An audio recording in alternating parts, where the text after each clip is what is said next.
Bueno, Juan, ¿qué tal? Por fin te tenemos aquí en el canal de Sí. Noctámbulos Despiertos, tío. Pues estoy bien, muchas gracias por tu invitación a tu canal y sobre todo porque el gran Israel me dijo, bueno, vente al canal que te quiere entrevistar el compañero y digo, sin ningún problema, además que es un tema muy importante el de hoy, que te ha llamado mucho la atención Sí. y sobre todo porque tiene más conexiones de lo que algunos dicen, ¿no? O sea, se niega Ujú. unas conexiones que hay. Y sobre todo porque lo tengo acreditado en papeles, es decir, no es una cosa cualquiera. Pero muchas gracias por tenerme en tu canal, ¿eh? No, gracias a ti, tío, por venir. La verdad que ya te digo que tenía muchas ganas. Bueno, ¿No se escucha? Ahora, ¿no? ahora. ¿Sí? No, ahora sí, ahora sí, ahora sí. Vale. Pues nada, para la gente un poquito que no sabe de qué vamos a hablar del caso Mardu Trucks. Y bueno, tú has investigado mucho sobre este tema, has sacado bastantes vídeos hablando, incluso has hecho conferencias y demás hablando del tema. Y bueno, yo te tengo por un experto del tema, así que yo te voy a dar con las preguntas y a ver qué tal, porque yo sí que me he informado un poquito, sí que lo tengo que decir, pero me gusta, quería venir, como te he comentado, pues un poquito virgen, ¿no? Al tema para sorprenderme y tal, porque me parecía un tema muy potente, tío. Así que nada, si quieres vamos a dar paso un poquito para presentar tu canal, si te parece. Él es Juan Lancam, tiene un canal desde hace ya unos cuantos años, se ha tirado unos añitos paradito y tal, pero porque te lo habían quitado, ¿verdad? El canal o algo así, si lo quieres Sí, comentar. correcto. Fue censurado Ujú. hace 5 años, pero ahora lo han devuelto. Te lo han devuelto. Bueno, a ver si esta vez vuelves a coger fuerza y tal, porque la verdad que yo me he estado viendo algunos vídeos de los tuyos, son vídeos muy potentes. Además que vas haciendo directos cada poco tiempo para mantener el canal activo y eso está muy bien. Sí, la verdad que los directos es un poco para recuperar el prisma de todo aquello, porque hay que pensar que ahora se ha admitido por parte de YouTube que dieron la orden de cerrar los canales por Ujú. el gobierno de la antigua administración de los Estados Unidos, que estaba presidido por Joe Biden, el fantasma helicóptero, como lo llamamos algunos. Correcto. Y se ha admitido porque eran órdenes de arriba, pero por fin nos dan la razón. Ujú. Yo le llamaba manoseador Biden. Bueno, le llamo manoseador Biden. Ya sabes tú por qué va, ¿no? Eso. Sí, sí, sí, sí. Bueno, también me parece que has escrito algún libro, ¿no? Sobre este caso, sobre el caso Mardutruc, ¿verdad? Sí, se hicieron dos, pero el primero está fuera de stock porque no fue bien al final con la editorial, porque fueron más presiones que otra cosa, y Ujú. luego cogí el borrador e hice un especial, una ampliación que tiene 400 páginas, Las víctimas de Bélgica.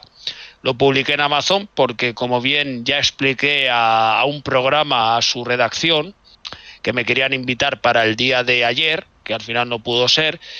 El Ujú. tema es que no me quieren distribuir nada porque saben las cosas que denuncié, más que hablamos de 24.000 documentos, aunque en Claro. esta primera parte yo pusiera todo lo que es el sumario de Wikileaks, porque hicieron un gran trabajo los de Wikileaks con el tema de Dutroux, el dossier X, y ahí más o menos se explica quiénes son los, vamos a decir, presuntos y verdaderos culpables. No es una teoría conspirativa de las que nos quieren dejar siempre hacer pasar en línea y todo eso, ¿sabes? O sea que los hechos están ahí. Ujú. Bueno, pues vamos a hacer un poquito de presentación de redes. Yo dejaré abajo en la caja de comentarios tu canal, tus redes sociales y demás para la gente que vea el vídeo y tal y le interese, pues también siga tu trabajo.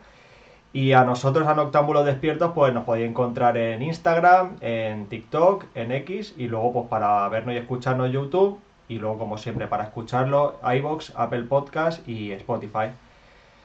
Pues bueno, con esto arrancamos la entrevista. Bienvenidos a Noctámbulos Despiertos. Yo siempre que lo digo cuando empiezo con el tema de las entrevistas, me gusta empezar por el principio. Y nada, tío, me gustaría preguntarte cómo te metiste en este tema y cómo llegaste al caso Trucks y por qué decidiste empezar a investigarlo. Eso es algo que no me habían preguntado desde hace ya 7 años, porque la última entrevista, que fue en Luces y Sombras, que lo escuchaban en Canarias y en la península, me preguntaron el por qué. Y contesté algo así pues porque me dio la curiosidad. Es decir, ese caso lo vi en un documental de Discovery Channel de una serie llamada Asesinos en Serie. Y aquello que lo vi en 2009, ¿no? Y digo, bueno, ¿cómo que un depredador construye una mazmorra en esa casa de una de las 7 propiedades que tenía?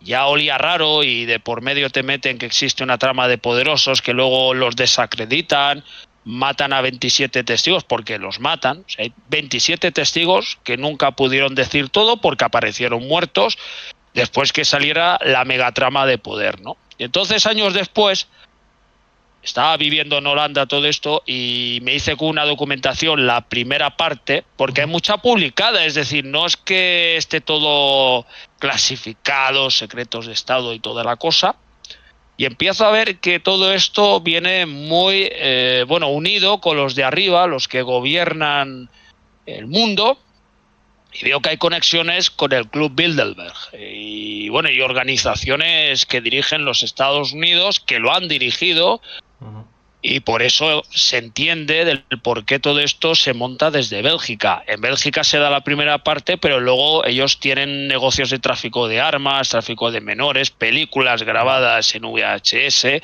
y a raíz de eso que fui indagando, conozco a un señor que escribe un libro llamado Todo Manipulados, Tous Manipulés, con el ex gendarme Toussaint, que es el que le da la documentación a este escritor, y este escritor que reside en España, que es independentista catalán, es que, tuvo una historia con los catalanes, con todos mis respetos, y este señor me propone, tú protégenos un poco y te damos esto, y me dieron 24.000 documentos que me lo enviaron a mi domicilio. Lo revelo después de tanto tiempo porque ya no hablo con este señor, y entonces cuando recibo todo esto, ponen 3 DVDs.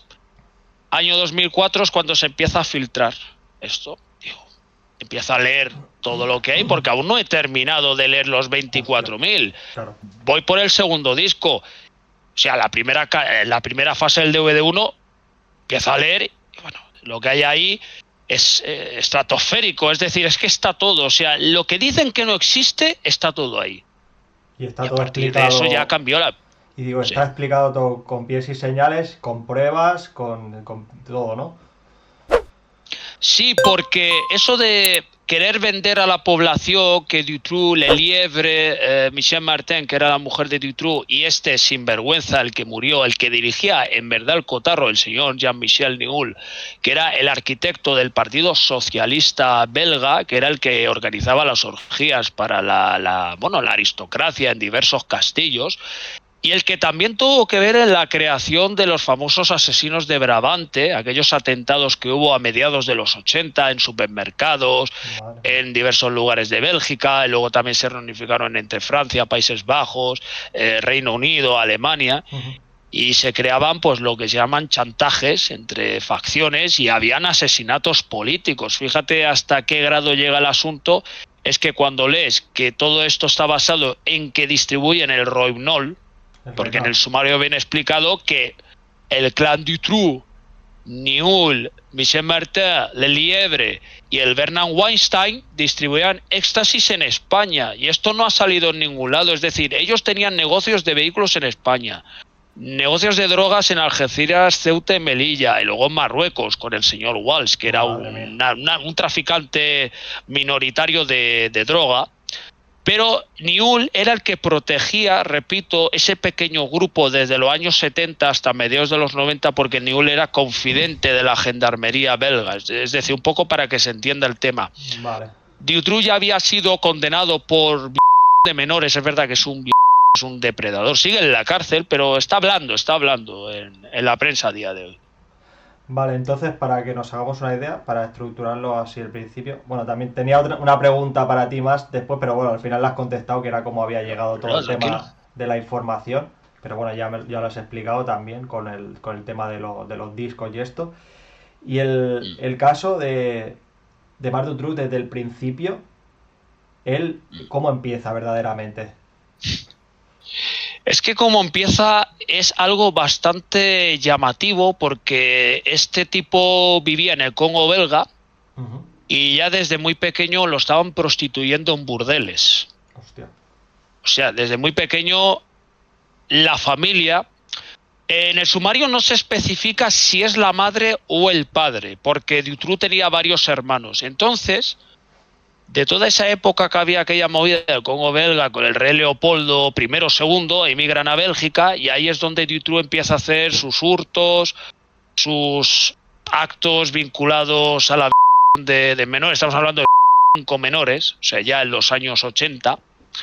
Y lo condenaron, ¿eh? O sea, lo condenaron.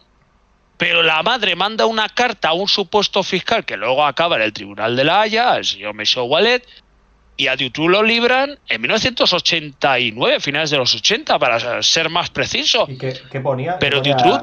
¿Qué era lo que le había enviado la madre? ¿Qué información le había enviado para que lo La soltase? madre envía una carta al fiscal exigiendo que liberen a su hijo por buen comportamiento. Así tal cual, la carta existe y entonces la madre, después de hacer todo esto, se marcha para Almuñécar, Granada, y vive todavía en España en el edificio Jumbo de Almuñécar.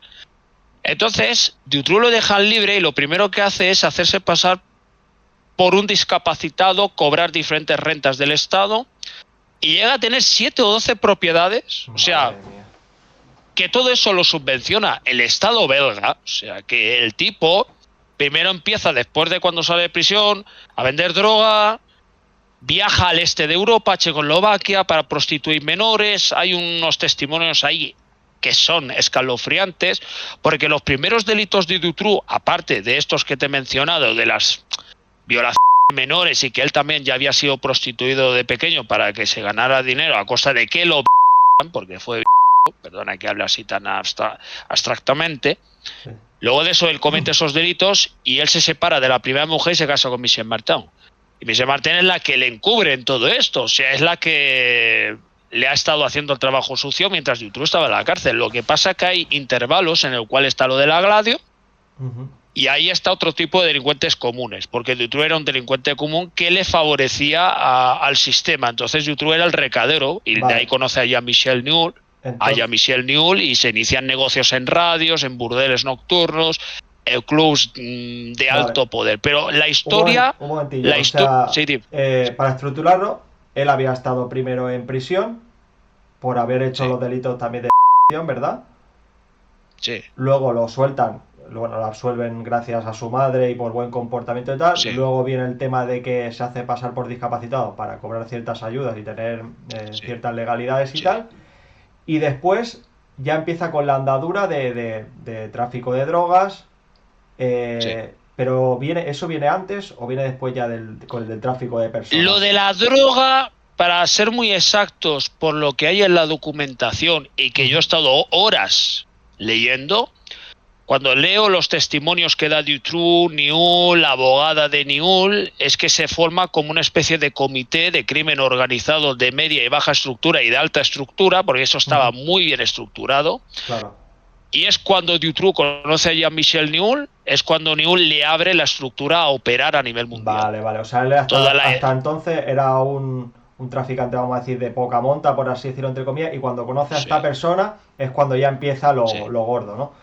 Por así decir. Sí, te lo equiparo. Ricard y Anglés, pero Anglés era de narcotráfico de alto poder en Valencia y Ricard era un tonto útil que seguía lo que le decía el Antonio Anglés. Es lo mismo, Dutroux hacía lo que le decía Jean-Michel Niul. Porque la idea súper de todo ese poder era de Jean-Michel Niul, que murió hace unos años. Pero lo de Checoslovaquia, que ahora ya no se llama así, ellos iban, cogían menores, las se grababa en cintas de vídeo y luego se vendía en mercados muy estrictos donde tú pagabas y obtenías las cintas de las de chicas de 12, 13, 14, 15, 16 años, porque esta gente tenía negocios con burdeles de toda Europa, Oriente Medio, o sea, una cosa vista y no vista. O sea, estoy hablando de información documentada que he visto y he leído y he tenido que traducir para entenderlo. Sí, que sobre todo para que la gente lo tenga en cuenta, que no, esto no te lo estás inventando tú, que todo esto está documentado, hay papeles y tal. Que no la gente luego no venga a decir, no, es que todo esto que te lo estás sacando de la manga, perdón, esto está documentado así. ¿De acuerdo? Claro, es que Es que como bien te decía hace unos días, cuando llega a estar en tu plató, te mostraré toda la documentación porque la vas a tener, la que haga falta, si hay alguien que lo duda, lo pongo a disposición, porque repito, hay mucha información que no se ha desclasificado sobre la red organizada en la cual estaba Dutroux dentro, pero era un delincuente que pasa a ser un a traficar con personas, drogas, roinol, éxtasis, drogas que incluso altera la conciencia humana, sectas religiosas que de por medio, es decir, esto es Vale. muy, muy gordo, ¿sabes? Vale, pues mira, tenía aquí la siguiente pregunta, que era que me gustaría hablar sobre los datos interesantes así del caso, puntualizando, pero vamos a lo que es desde, como hemos dicho, desde el principio, que ya lo hemos comentado un poco, a lo que son ya los pasos clave de este caso, que es la red bueno, de todo esto de los vídeos y demás, y cómo lo va organizando hasta el momento que se acabe. Si me pudiera dar los 4 puntos clave, así, por así decirlo. Es que 4 es que son más de 4. El Bueno, tema es por decir que te algo. va a sorprender. No, no, es... Vamos a ver, es que esto, para no ser tan salvaje con los detalles, Sí, tengo que omitiremos ser lo un más poco escueto. sí, omitiremos lo más escabroso. No, a ver, es que estamos hablando que no es lo que se ha contado dentro de la versión oficial. Es verdad que hay 2 menores que sobreviven, son estas 2 que aparecen al final vivas, Leatrice Deles y Sabine Dardenne, porque Newell, que era confidente, había pactado esto con la gendarmería. Es un secuestro pactado para desviar la atención del segundo dossier que luego entra en juego. 4 puntos. Bueno, el primero de todos es que los secuestros de menores ya estaban sucediendo antes de los años 90.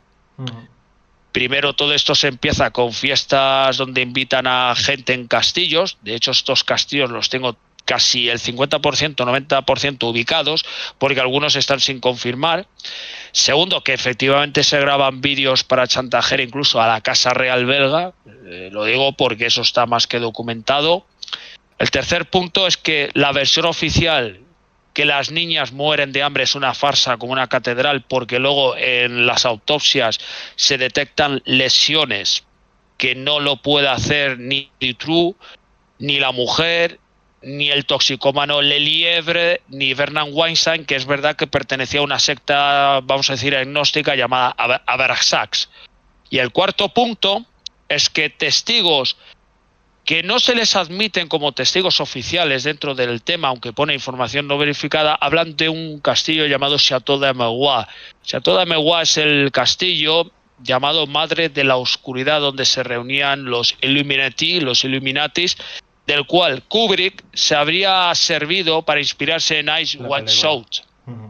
Porque ese castillo estaba vinculado a una fundación del antiguo presidente, el padre del hijo, George W. Bush Sr., el que estuvo implicado en el asesinato de Kennedy, que es la fundación se llama Thousand Points of Light, los 1000 puntos de la luz.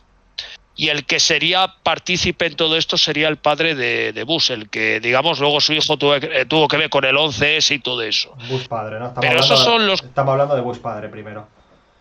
Sí, el exdirector de la CIA, miembro de Skull and Bones, ya fallecido hace unos años recientes, precisamente. Vale, y yo lo que quería preguntarte sobre el tema sobre todo de la élite de belga. O sea, ellos siempre se ponen en contacto mediante Marc Dutroux, pero con la persona que está por encima de él, que ahora no me acuerdo el nombre, ¿cómo se llama? Nihul. Él es como, digamos, el que conecta, ¿no? Es el punto intermedio. Es el que conecta a Marc Dutroux con el suministro hacia este caso en las élites, ¿no? El planteamiento te lo resumo así para que lo tengas claro y la audiencia también. Cuando termina la Segunda Guerra Mundial se crea algo que se llama Operación Gladio y se crea en Bruselas, Bélgica. O sea, el padre de Europa, de la Comunidad Europea, casualmente todo se decide en Bruselas. Se crean diferentes grupos. La State Behind, que dirige tráfico de armas, tráfico de menores, tráfico de adultos, tráfico de películas, y van captando gente, frentes de las juventudes como Paul Latinus, que era un miembro a destacar muy importante dentro de la FAIR, de Gladio, de Brabant y de Dutroux, que luego aparece sea circunstancias muerto en los años 80, en el cual Wikileaks publica un dossier, pero las primeras fiestas eran unas fiestas vinculadas a unas orgías que se hacían en un X castillo, en el cual estaba el presidente del gobierno belga, Paul van der Voynens, identificado por varias menores como un sádico caníbal. De hecho, una de las chicas que entrevisté, a Nick Lucas, identifica a Paul van der Voynens como su presunto en castillos y orgías con gente del Club Bilderberg. Entonces, esto se va estructurando desde el año 45 hasta adelante. Y el grupo Diane, que era una de las facciones del grupo B o C de Brabante, se reunían con la mujer del psiquiatra Pinon. Es decir, el señor Pinon era un psiquiatra de la Jet, en el cual denuncia, ese sumario también está público, que su mujer la usan para hacer de chantaje con estos señores, donde estaba Newell, porque Newell se relacionó en los años 70 y 80 ya con la élite belga. Entonces al final lo meten de puente para captar a Dutroux y crear una cosa que no se vaya notando, pero lo de las fiestas con menores y con adultos y chaperos y toda la historia ya se llevaba a cabo ya desde la época de Van der Voynens, que era primer ministro belga. Claro. Entonces, en el momento que el chico este adquiere más poder, coge, digamos, a Marc Dutroux para que sea como, por así decirlo, su lacayo, que tú bien has puesto antes el ejemplo de Miguel Ricard. Claro. Y digamos, le organice todo esto, pero si en un momento dado no le sirve de nada, pues lo utilizamos de cabeza de turco, que creo que fue lo que llegó a pasar, ¿verdad? Un poco con él. Sí, eso ya es mediados de los 90, pero hay que remarcar algo que es muy importante. Sí, adelante. Newell ya tenía cuando pilla a Dutroux, que lo conoce por relaciones de negocios y tal, porque, bueno, el Dutroux realmente se hace millonario con las prestaciones del Estado. O sea, te podemos a todas las contabilidades. Tenía unas contabilidades de miles y miles y miles de francos belgas al mes, mensualmente en las cuentas. Pero a todo esto, Newell ya tenía mucho poder cuando conoce a Dutroux.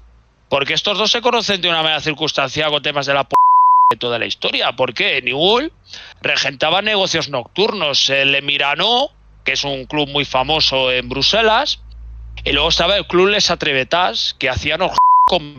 ¿Qué ocurre? Que hay un caso de por medio que sería el presunto primer asesinato de esta trama, que es el asesinato de Christine Van Hess, que se le apoda el crimen de la champignonette porque aparece en una fábrica de champiñones. Quemada, con heridas sádicas, incluso falta piel en la víctima, y la habían sometido a un ritual sádico en un círculo de personas que incluso llegan a dar nombres de, bueno, gente de la aristocracia, de 2 o 3 muy reconocidísimos en la élite belga. Y después de eso ya se involucran con esta chica que la utilizan de conejillo de indias, a Regina Louf, que le obligan a tener a su hijo en una fábrica industrial llamada Asco, que estaba regentada en Saventem, que era de un traficante de armas llamado Roger Boas. Y Roger Boas era el que tenía el nexo común con otros traficantes de armas, de dinero, traficantes de lavado de dinero, con gente del Irán Contra. O sea, que la trama de poder aquí es muy, muy grande, porque también ellos son los que mandan a ejecutar al secretario general del Partido Socialista belga, André Cols. Vale. Y otros asesinatos en paralelo que han sucedido a lo largo del periodo de los 70 y de los 80. O sea, y no estamos hablando de 3 o 4, estamos hablando de eliminación y ejecución profesional. Claro. Entonces todo esto va... Perdón. Todo esto va sucediendo entre los años 70-80 y al final todo acaba desembocando en los años 90, que es cuando, digamos, por así decirlo, el final de Marc Dutroux, ¿verdad? Hombre, ya sobre el año 95, que empieza a darse la voz de alarma sobre una furgoneta blanca que es vista por testigos que secuestra menores, porque en el orden cronológico, mediados del año 1995 se secuestran primero a 2. Estas 2 aparecen muertas. No se hace el caso tan mediático, pero el caso que yo más he estudiado en profundidad es el de Julie Lejeune y Melissa Rousseau, que también las encuentran ya un año después, en 1996, creo recordar. Bueno, es esa franja temporánea, 1995-1996, y las encuentran en una de las propiedades de Dutroux. Tienen que utilizar excavadoras para desenterrar eso, cientos de metros para rescatar los cadáveres. Lo que a mí me sorprendió de primeras, con el caso de Julie Lejeune y Melissa Rousseau, y le llamo el Alcácer belga porque hay unos detalles ahí que no se me quitan de la cabeza, además porque lo dicen los forenses, lo dicen los investigadores, incluso he tenido que hablar con una perfiladora que ha trabajado en el FBI y me lo ha confirmado, es decir, que la pueden buscar, Karin Hutzbaut. ¿Y qué sucede? Cuando empiezo a leer las diligencias a la desaparición de Julie Lejeune y Melissa Rousseau, la sitúan en España, en Turquía y en otros países y en un burdel de Rotterdam. Claro, porque para hacernos una Incluso idea, todo esto era una cadena que se extendía, las redes se extendían por toda Europa prácticamente. sí, y Estados Unidos e incluso llegando ya a África y Hostia, Marruecos. joder. Y estas dos que te nombro, porque bueno, las dos primeras, Sam Marshall y Jeffrey Lambrecht, también las ven en Lloret de Mar y eso está la diligencia en el sumario. Y sacan la foto y son ellas, o sea que la versión que nos han contado que murieron el mismo día es una mentira como una catedral. Porque estas cuatro que te he nombrado tenían las mismas lesiones. Unas cosas que dices, pero bueno, vamos a ver, o sea, los médicos forenses están certificando que había miles de muestras de ADN en la mazmorra, y esto también me lo certificó el ex gendarme Jean-Pierre Adam del caso Brabant, porque fueron a hacer la expedición a la casa, a la propiedad, y se encontraron, no sé si fueron 7.000 muestras de ADN o 12.000 muestras de ADN, ¿vale? Pero son miles. Y este señor en persona me dice que fue a hablar con el fiscal y le dice, o no nos entregas esto o te tienes que suicidar. Dicho por un ex gendarme militar, a mí personalmente, que había ADN de hombres y mujeres en la casa esa. Y luego nos dicen que no existen las conspiraciones aquí. No, que va para nada. Entonces, yo presto mucha atención a estos dos casos que te he dicho porque lo otro está más ya explicado lo que es, pero donde se ensañan más con las víctimas es con Julie y Melissa porque hay unas lesiones como que las cuelgan del techo.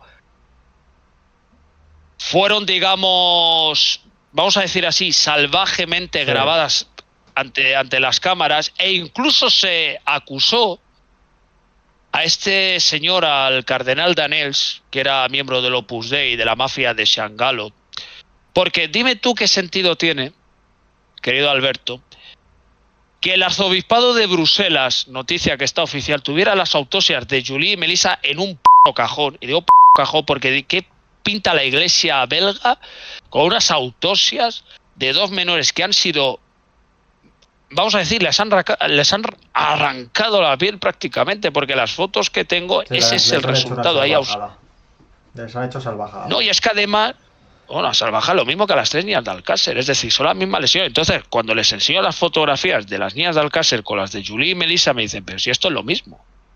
Dices, vale, vamos a ver, si tú cuentas que te ponen un par de chorizos en la mesa de unos presuntos delincuentes que nos dejan hacer caer que han muerto por las niñas porque les faltaba alimentación y que estaban mal cuidadas y tal, y luego ves que hay ADN de más personas, que todo eso se desaparece de la escena de la escena donde se encuentran los cuerpos, y hay incluso una extraña hoja, una extraña rama que se encuentra dentro de las partes íntimas que no se sabe cómo se ha introducido, al igual que también se habla de que se ha introducido estacas. Eso está en la autopsia, eso no es cosecha mía, eso está en los papeles, está en los documentos y en las fotografías que se hacen a las niñas, se ve como eso es una auténtica matanza. Y yo no estoy haciendo amarillismo, estoy diciendo la realidad como son los hechos. Entonces, sí, la versión oficial es una farsa. Mucha gente vendrá diciendo que damos estos datos por morbosismo y tal, y no es así. Eso es porque queremos que, ya que estamos hablando del caso, se vea las salvajadas, bueno, se entienda las salvajadas y a lo que llegaba este tipo de gente, ¿verdad? La verdad de los hechos oficialmente es que aquí se condena a Dutroux en 2004 y a la banda organizada a años de cárcel, menos a Jean-Michel Nioul, que muere tranquilamente en su casa, y ahí no ha pasado nada, pero Dutroux sigue en la cárcel y ya está hablando de mafias que lo han usado, y el hombre está declarando muchas cosas a los internos de la prisión. Por mí que no salga, porque es un sinvergüenza, es un hijo de Satanás, pero hay más implicados. Y esto es muy sencillo. Claro.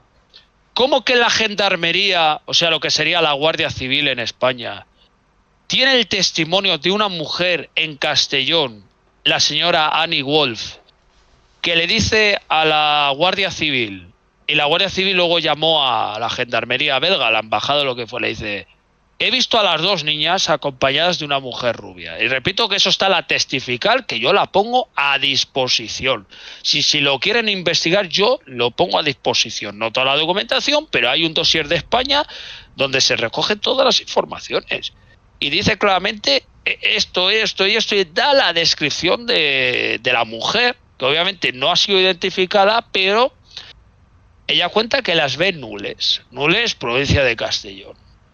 Y que van las niñas tan tranquilamente, al igual que las han visto en Benidorm, las han visto en Lloret de Mar, e incluso el Ministerio del Interior, dirigido por el Partido Popular en ese entonces, pone al Interpol a investigar lo que está pasando en Lloret de Mar. ¿De qué año estamos hablando todo esto?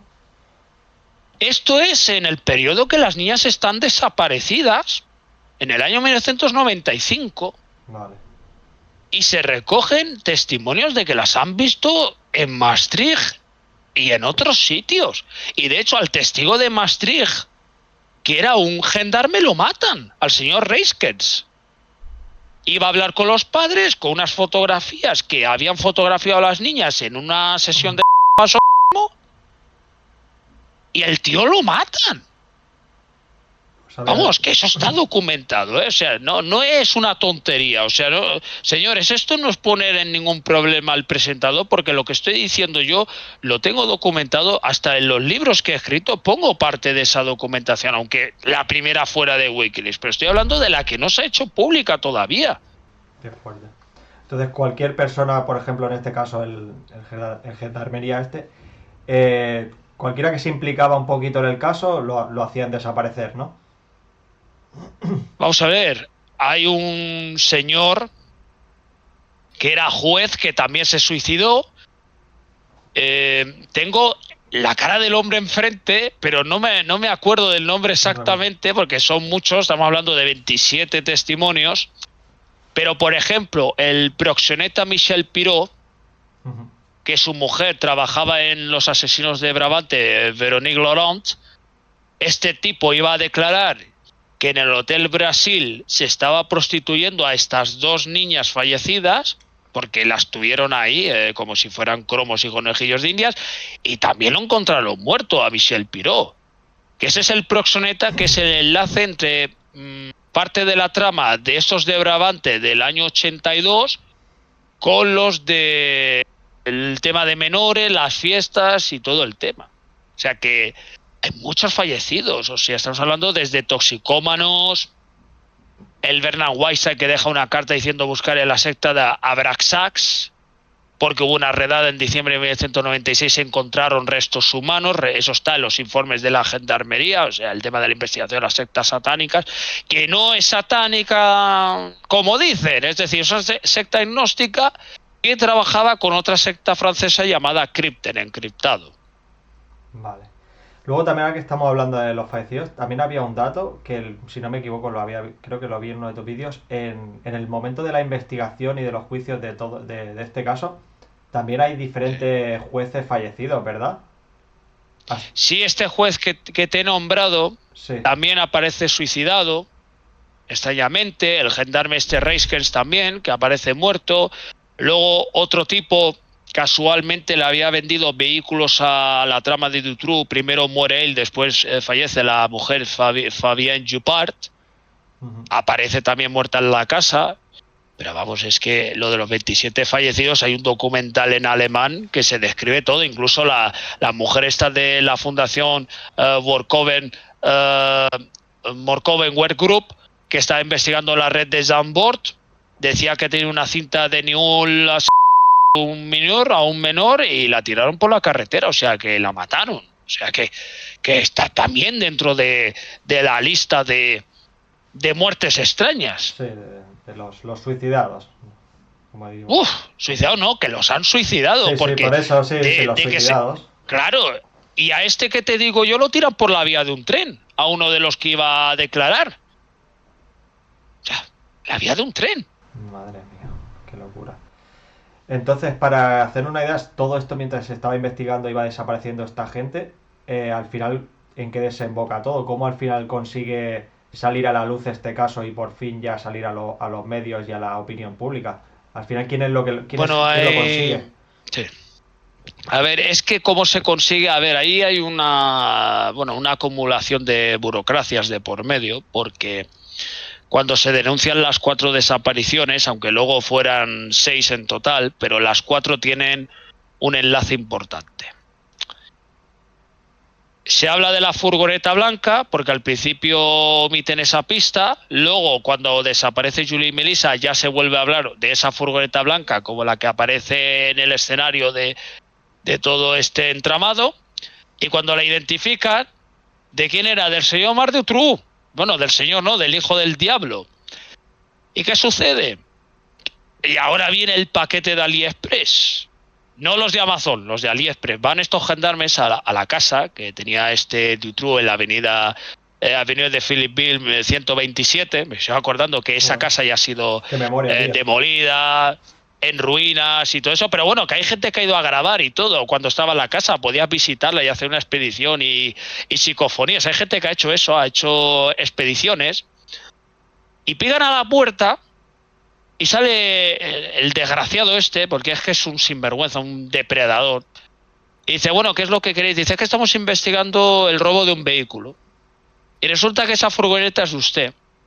Y de repente uno dice, oye, ¿no estás escuchando unos gritos?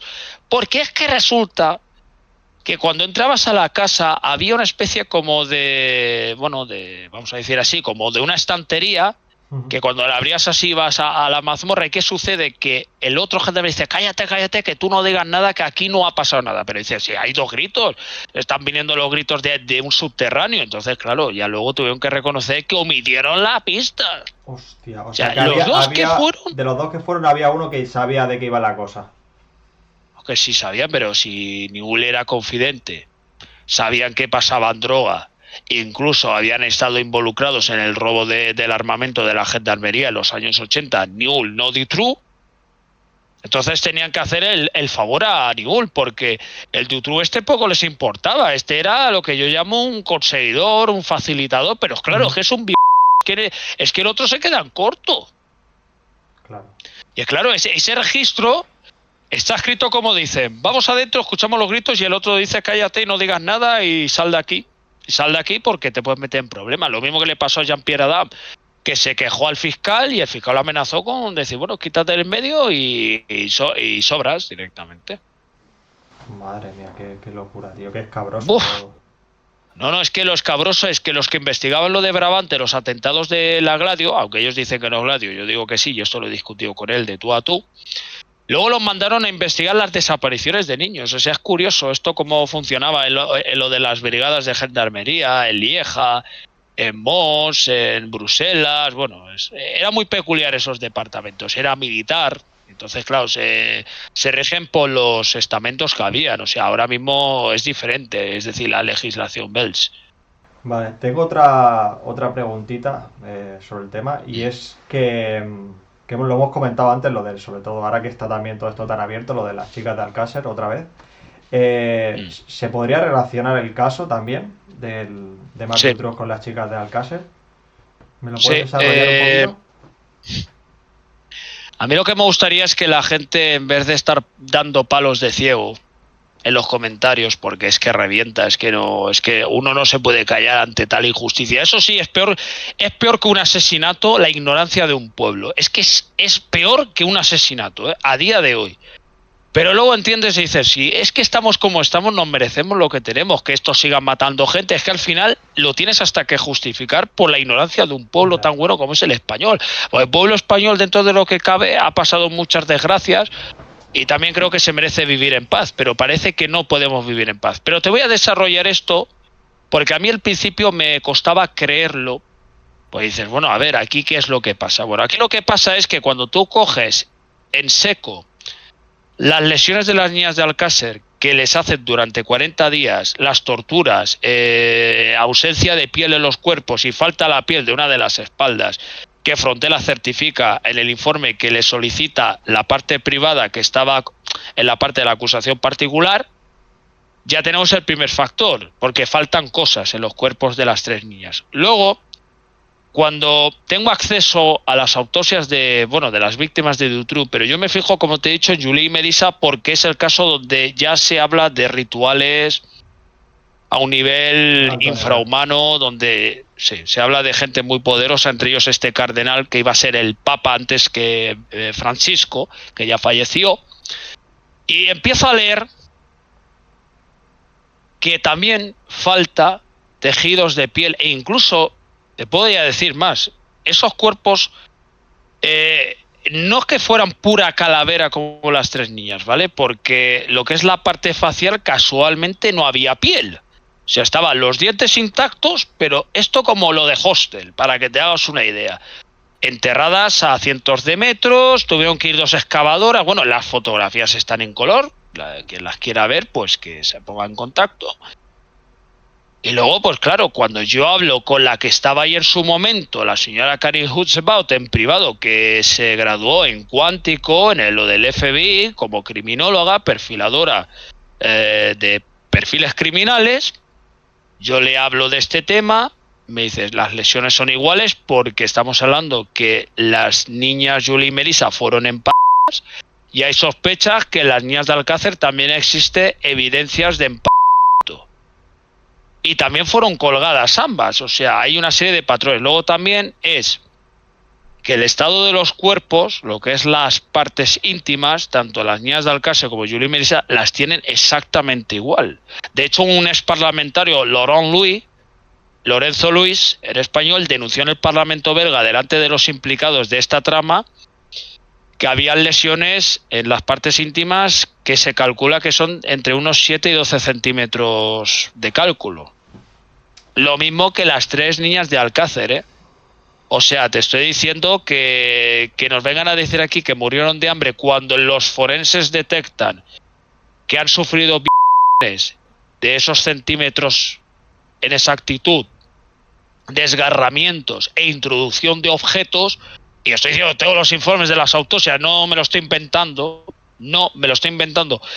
Y otra cosa voy a decir, es que esas fotografías ni siquiera se pueden proyectar porque el daño que supone poner eso es que ya no puedes dormir, ya no es la misma persona.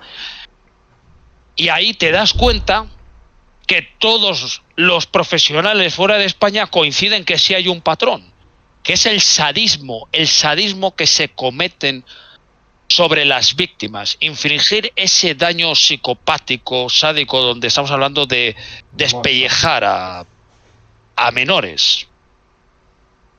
O sea, como la matanza de Texas, para hacerte una idea. Sí, para que la gente se haga una idea. Y me van a negar a mí que no hay evidencia ninguna cuando estoy diciendo 1001 veces, señores, si queréis ver esto, pueden hablar conmigo y yo lo puedo poner. Pero no ponerlo en un vídeo, sino que lo vea la gente que entienda de la materia, no por morbo. A mí estas cosas no me gusta decirlo, pero ya que me has preguntado, te respondo con exactitud, porque te puedo decir que un cardenal como el señor Danels tuviera eso en su cajón y que lo sacó Radio Televisión Española la noticia en el 2010 o 2009, dices, aquí ya hay gato encerrado, porque no puede ser. O sea, ¿qué pinta un señor que iba a ser papa teniendo las autopsias de esas 2 en un cajón? Por 2 más 2, 4, ¿no? ¿Cómo se llegaron a encontrar por eso, en lo de las autopsias en el cajón del cardenal? Pues que fueron a hacer un registro de un tema y sale el otro. Porque lo estaban buscando ese SEO por fraude. Y lo curioso es que la revista británica esta, Sprout, tuvo los cojones de ir a su despacho y decirle, oye, ¿usted es el cardenal Danels y tal? Le dice, mira, tenemos la carta de un abogado, Albert Matthew, que le dice en pocas palabras que usted ha participado en la violación, ritualización de estas 2 niñas. Cuando le ponen la carta en la mesa, el tío se pone no más blanco que nunca, sino que dice fuera de aquí, le entra un arrebato de locura. Entonces sacaron las fotos de las autopsias en la revista Sprout y se desencadenó una ola de críticas y tal. Luego también dos investigadores, Jean Nicolas y Freddy Lavacherie, escribió el libro Dossier P, en el cual pues hablan de una investigación al rey emérito de Bélgica, el rey Alberto I o segundo, bueno, el rey Alberto, el rey emérito de Bélgica, que había estado envuelto en este tipo de actos. Digo envuelto porque se investigó a la corona belga, y la corona belga, con sus cojones, dice: este libro es un libro antisemita, que no tenía nada de antisemitismo. Y salió esto, bueno, en Der Spiegel, que es una magazine alemán, en Sat 1, que es la primera alemana. Bueno, esto se llegó a acusar a la Casa Real belga. Y hay testigos que... Con la iglesia llegaron a topar. No, la iglesia, la Casa Real, órdenes masónicas y sectas gnósticas, esotéricas, ocultistas. De alto poder, no las que son de baja estrofa. Claro. Madre mía, qué locura, tío. Joder. Es una locura, es una locura, pero hay que tener mente fría para leer según qué cosas. Estoy procesándolo todo, voy procesando, pero ya lo iré procesando poco a poco, porque claro, es que son un montón de datos, tío, y claro, te quedas con ellos y... Ya te digo, mi mente, o sea, todavía lo estoy absorbiendo, ¿sabes? Porque es que ya te digo, poco a poco. Es una locura, tío. Porque es que el tipo de monstruosidades que has comentado es... Te las puedes imaginar, porque sabes que cuando hay estos temas tan jodidos, tan escabrosos y tan macabros, sabes que hay cosas, pero claro, ya una cosa es cuando ya te las dicen y dices, joder, de verdad, ¿cómo puede llegar a ver este grado? Claro, te podría decir, y esto nunca lo había dicho, pero voy a decirlo, pero en modo críptico para que no se alarme nadie. Un día, pues, me llega a mí una cosa, y es una cosa de otra cosa, ¿no? Y es como jugar al gato y al ratón, ¿no? Abro el paquete y me llega lo que es algo para visionar. ¡Bum! Me siento a verlo y casualmente yo me quedo a cuadros de ver lo que estoy viendo. Es una imagen que yo recordaba de un website que saca el fragmento de una supuesta cinta de vídeo de una persona que aparece ahí siendo, vamos a decir así, torturada en vivo y en directo, ¿no? Y eso lo habían relacionado en la trama esta. Lo que vendría a ser una FNAF movie.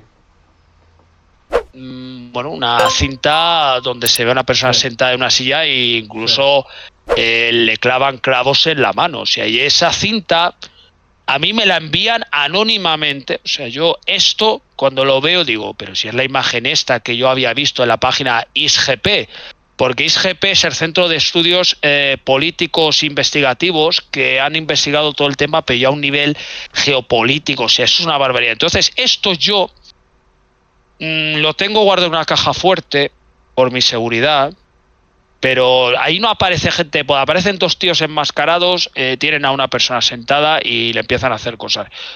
No muere delante de las cámaras, pero queda totalmente fuera de sitio. Fuera de sitio, ¿eh? O sea, te he resumido básicamente lo justo para no crear un estado de shock. De shock. Y o sea, este vídeo te llega, pero sin ningún, o sea, te llega anónimamente, pero te llega sin ningún tipo de contexto ni de esto, ¿no? Ni mensaje. A mí me llega, como dice la divinidad, por mensaje encriptado. O sea, a mí me envían una cosa, yo no sé quién me lo envió, ¿vale? Porque cuando te haces conocido hay gente que quiere enviar cosas. Y se ve que es una cinta, o sea, la han convertido, la han digitalizado en mala calidad, está a una calidad de 3GP de teléfono. Para hacerte una idea, la graban en cámara de vídeo, pero luego para convertir eso tienen que hacer otras historias. Y cuando tú ves esto, dices, pero apaga y vámonos. O sea, yo si alguien tiene dudas, pues se manda una foto, o sea, una foto normal para que nadie se asuste, porque hubo hace tiempo una polémica de que se me acusaba de que yo estaba, poseyendo material ilegal. Incluso tuve que hablar con la Guardia Civil ante la gravedad de los hechos de una acusación como esa, y que al final se quedó todo archivado. Pero hubo gente que me acusaba de eso, y yo lo he dicho bien claro. Si la justicia quiere llamarme, que me llame, yo les facilito todo, porque mi conciencia y mi honor no tengo nada que esconder. Vuelvo a decirlo, pero que ese material es real, sí. O sea, a mí me llega pues porque me llegó. O sea, yo no le he pedido a nadie que me enviara eso. Y tú cuando en el momento que te llega, ¿cómo lo asimilas? ¿Como un aviso? ¿Como que alguien te ha querido dar esa información? ¿Un toque de atención? No, no es un toque, no No es es una un toque. amenaza. Es lo que yo llamo como un material para salvaguardarte las espaldas. Vale. A todo esto yo quiero dar un mensaje de tranquilidad, ya lo he explicado una y otra vez, pero lo voy a explicar. En un momento dado colaboraba con la Guardia Civil y entonces uno de los materiales que yo consigo de una red de menores de la DIWES yo la pongo a disposición de lo que es el Departamento de Delitos Telemáticos de la Guardia Civil, que incluso ya he mostrado el email que cómo me responde y tal cientos de veces. ¿Y cuál es mi sorpresa? Que me dicen que no pueden hacer nada porque se necesita una orden judicial. Digo, pues tócate los cojones. Te estoy hablando de esto sobre el 2016, 2015, por ahí. O sea, tendría que revisar los correos, pero vamos, que lo publicaste en Facebook para mostrarlo a la gente. Y se han intentado ciertos personajes de vanagloriarse de que yo estaba encubriendo algo. O sea, es lo más enfermizo y escabroso del cual se le puede acusar a un ser humano. O sea, falsamente, o sea, no ni una cosa, ni dos, ni tres, no, a imputarte delitos e infringirte un asesinato mediático. Madre mía, qué locura, tío. Y toda la gente muchas veces por hacer oídos sordos de que esto está pasando en las más altas instituciones. Esto está pasando porque se permite, porque no hay nadie que ponga orden, no hay nadie que pare a esta gentuza. Es verdad que muchos han ido muriendo, pero aún quedan otros que siguen haciendo el trabajo de los de antes. Y esto lo hacen en barcos. Ahora, el tema de Bélgica lo están haciendo más a escondidas, pero ya a otro nivel, ¿eh? O sea, esta gente ya con el tiempo fue corrigiendo sus errores. O sea, esta gente ahora se van a otros países en jet privados, llámese isla de Epstein, llámese la isla del hermano de Biden, o las islas que tenía este P. Diddy también, porque tenía una isla justamente cerca de las islas Virgin Island, Islas Vírgenes. Pero vamos, que son gentuza, o sea, es que vamos de menos a más y todo eso, pero a mí lamentablemente el tema de Dutroux me marcó porque me hizo entender que la política es eso, no pasas por el aro, no puedes estar donde estás, llámese P o llámese S. Claro, totalmente cierto. Yo sobre todo esta era la última pregunta que te quería hacer, pero vamos, prácticamente me la acabas de contestar. O sea, a día de hoy el caso, este digamos que sí que se cerró, pero muy posiblemente esto todavía sigue funcionando prácticamente Sí. en un 99%. Sí, sí, seguirá funcionando las nuevas estructuras. Es verdad que me han llegado informaciones, gente que ha trabajado en los servicios de inteligencia de Bélgica y Francia me han hecho llegar cosas, pero no lo puedo publicar porque esto es de un descalabro gordísimo. O sea, es que yo ya no sé cómo explicarlo. Se hacen pactos de Estado en determinados años para cerrar cuotas de poder. Lo de los pactos de Estado son gente que se reúnen, planifican coger a 4 o 5 personas, llámese A, B, C, hacen rituales de sangre y luego ya pues estos de arriba entregan lo que vamos a decir a los menores a otros grupos sádicos que son los que hacen los actos ritualistas, porque esto va por niveles, esto es una jerarquía monstruosa.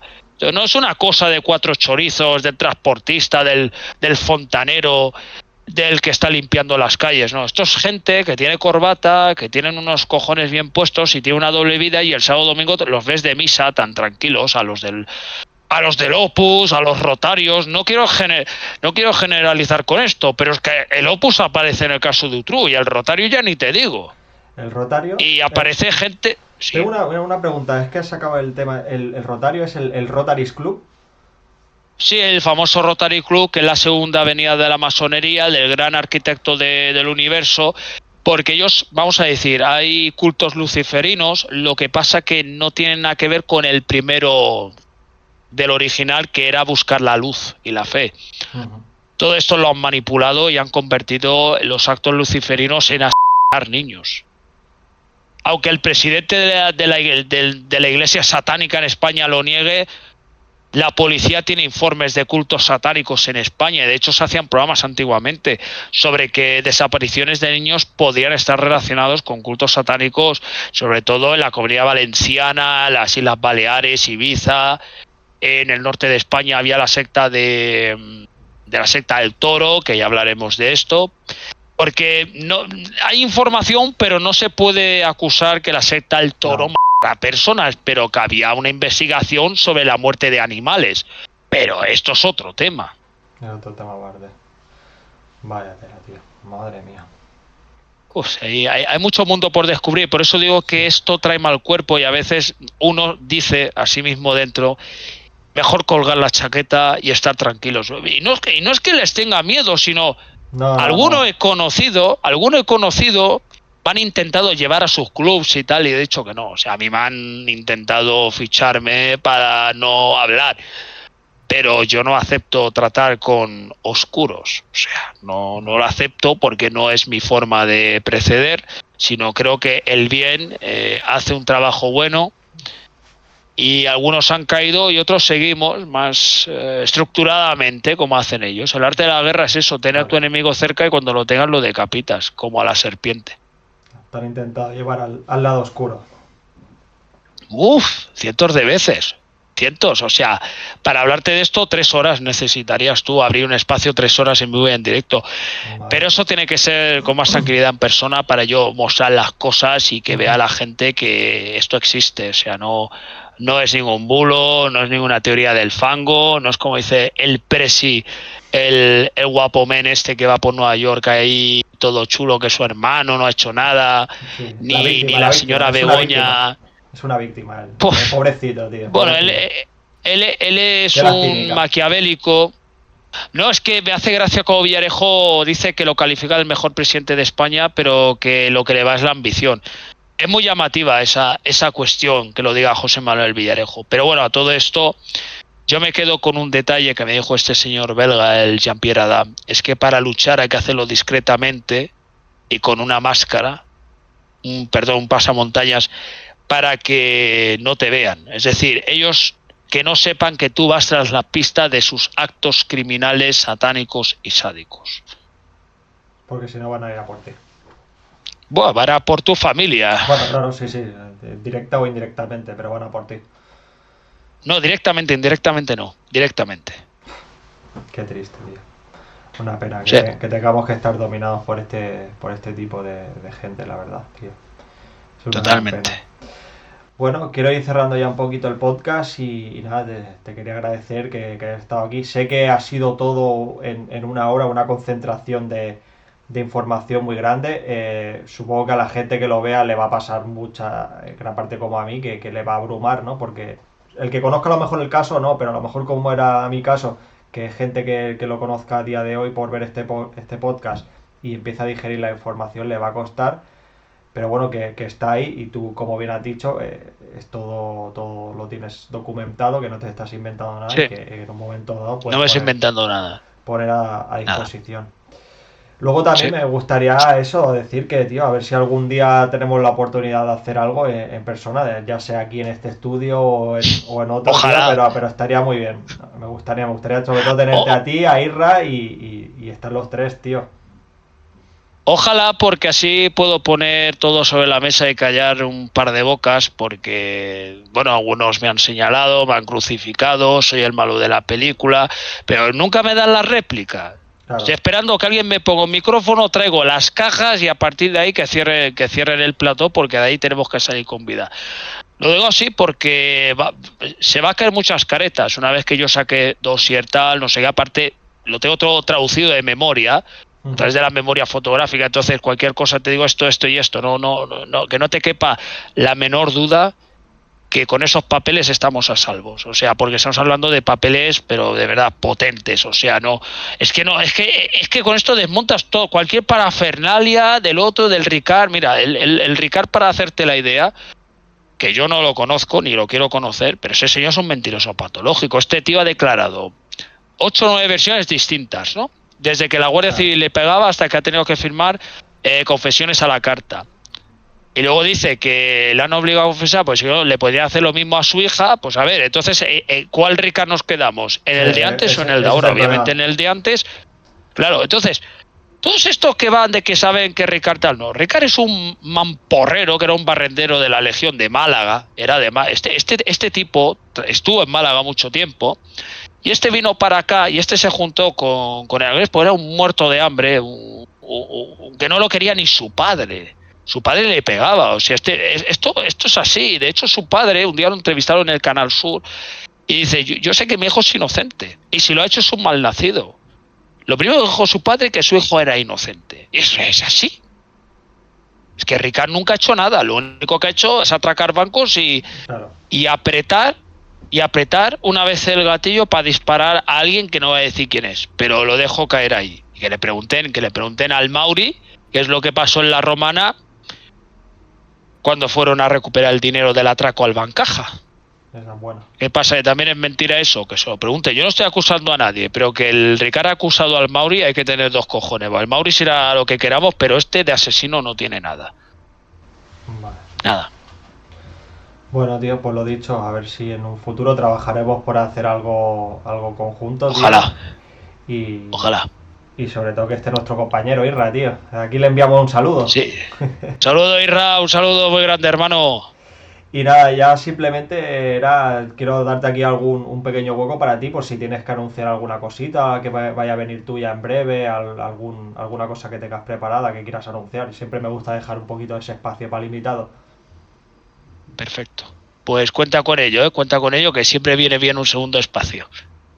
Pues nada, hasta aquí el programa de hoy y me alegro mucho de haberte tenido aquí, Juan. Un saludo, tío. Es un honor y un saludo a tu audiencia y vamos a traer cosas potentes porque la cosa que viene ahora va a ser espectacular. Bien hecho. Y ahora ya aquí, esto ya viene para la gente que está viendo este programa, ya he dicho al principio de las redes sociales y donde podéis ver el programa, y luego también comentar que en comentarios pues podéis dejar ahí cualquier duda que se pueda resolver, siempre por favor, y lo pedimos siempre por favor con respeto, que la gente no se le vaya a la olla porque directamente se elimina el comentario y se acabó, ¿de acuerdo? Sí. No vamos a entrar con ese tipo de movidas. Así que nada, los que queráis comentar podéis comentar y ya está. Bueno, nos vemos en el próximo programa. Chao.